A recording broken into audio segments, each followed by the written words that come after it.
ci mbir mi est-ce que yow gis-gis boobu mën nga ci ànd. bon man dafa wax lu am solo mooy France bi mbir mi jógee muy opposition pouvoir yëpp dañ ci ànd mais bu ñu garder comparaison bi rek gis nañ keroog tamit premier ministre France mu dem assemblée nationale gars yi kii ko bu baax saax-saaxe mu wax ne même ci état d'urgence tamit assemblée nationale dafa war a continuer def rôle am di contrôler l'action de l'exécutif mais pour man président Macky Sall coow li yëpp aussi moom moo ko teg boppam parce que bu dee da nga def déclaration ne da ngay mettre en place un comité de pilotage boo xamante ni moom moo war a def lépp tey moo war a def lépp dans cette affaire là mais waroo jël ay décisions aussi ci ginnaaw boo tegagul le comité de pilotage bi nga waxoon ne da nga bëgg mu inclusif parce que comme da nga jóg bi mbir mi jógee Sénégalais yëpp ñëw adhéré parce que en temps normal ay recettes état la ñuy jël di ko jëfandikoo ak yeneen mais xam nga lii ba ci journalistes yi nga xamante ni sax seen doole bariwul dajale nañu 1 million de francs dem joxe ko sëñ Mountakha jóge fa la joxe 200 millions ñi nga xamante ni mooy les couches li ku nekk jël sa dërëm joxe xam nga xaalis boobu nag saytu ko ak jaarale ko yoon ba nit ñi seen xel dal ci baaxoon na jamono ju nekk waaye ji la raw léegi lan moo tax suspicion bi jóg xëy na mooy que président Macky Sall sa première sortie su doon dafa dem ci professeur Seydi service des maladies infectieuses wala soit mu dem feneen comme ni koy yeneen chef d'état yëpp defee ñu xam ne la gravité de l'heure commandé na mu gën a fésal loolu waaye premier sortem dañ ko gis mu mel ni ku nekk ci campagne électorale aussi di def revue de troupe di xool ay tonnu ceeb di dox moom kese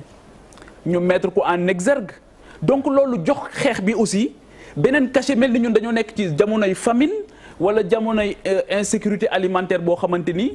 toll nañ ci muy wane noonu daal ne am na butin de guerre xawma wala nan lañ koy tuddee boo xamante ni ñëw na alors que ci guerre sanitaire la ñu nekk guerre sanitaire da ngay xam lan ngay jox dayo bi nga xamante ni moom moo gën a mag su defoon loolu ba pare leneen li comité de pilotage bi gérer ko su boobaa dina gën a am coow li yëpp mën na cee bañ a jóg leneen li nga xamante ni bëgg naa ko wax mooy sur la forme c'est-à-dire pourquoi Mansour Faye di def conférence de presse am ministère de la santé non c'est-à-dire que ñi ciy def c'est-à-dire que ñiy def bu fekkoon ne comité de pilotage am na ñu wutal ko benn caractère général et impersonnel su boobaa bu ñu ko defee foofu dina gën a nit ñi seen xel dina ci gën a dal ñu xam ne lii kat ak peut-être une autorité indépendante su boobaa dinañ xam ne lii kat wala une personnalité indépendante dinañ xam ne lii kat njëriñu amul benn connotation politique ak yooyu parce que wax nañ ko encore une fois pour man non seulement la personne de Mansour Faye pour man ça dérange te dafay créer suspicion mais déjà kenn jox ko ministère bi mu yor sax dafa pour dama koy wax depuis longtemps c'est-à-dire que développement communautaire nga am un ministre en charge des collectivités locales nga ñëw ne équité sociale mais équité sociale c'est un idéal qui est poursuivi par tous les départements ministériels ça peut pas être un ministère pour man déjà sur la forme c'est un problème on a créé quelque chose pour quelqu'un boo xamante ni xamuñu à quelle fin et aujourd'hui on a vu son ni mu amee problème tey comment est-ce que tu peux dire à un journaliste soo ma laajaatee loolu ma porter la plainte mel ni laaj léegi dañ koy tere ci réew mi pour man c'est inadmissible et que loolu dañ ko war a arrêter léegi état d'urgence tamit c'est pas une porte ouverte pour ngay jël bëgg a saper suspension des droits pour nga suspendre yenn droits yi leneen li nga xamante ni bëgg naa ko wax Abdoulaye Der mooy ana commissariat bi nga xamante ni ñoom ñoo yor la sécurité alimentaire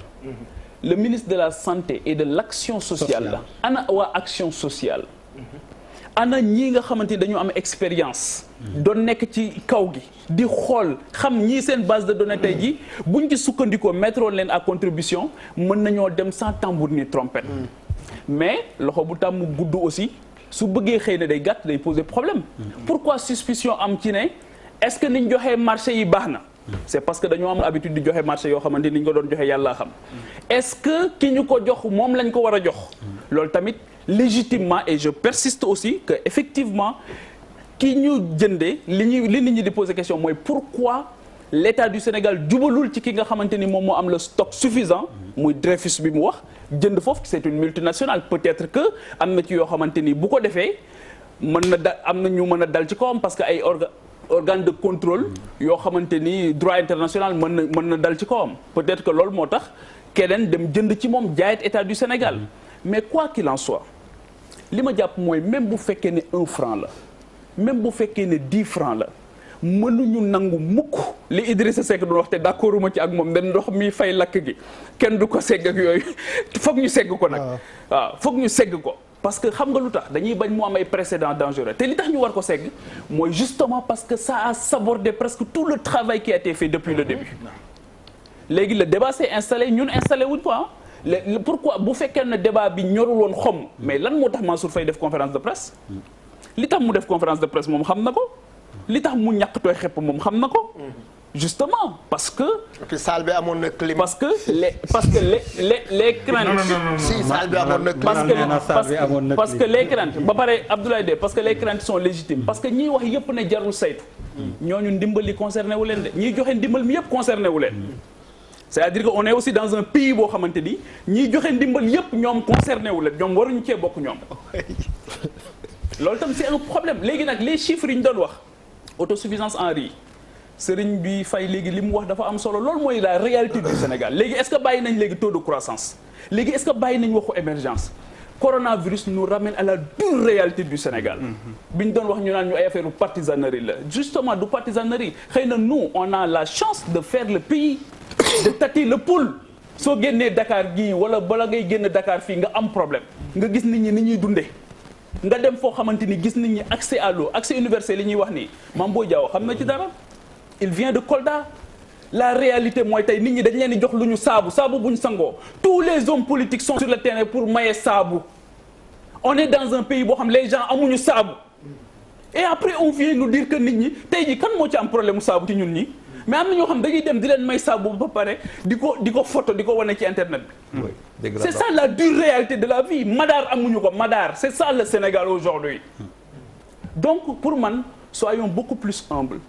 Gouverner générosité la nañu ci def yërmande nañu bàyyi ñi am poste am domba tànk tey foog ne ñoom ñoo am le monopole de la vérité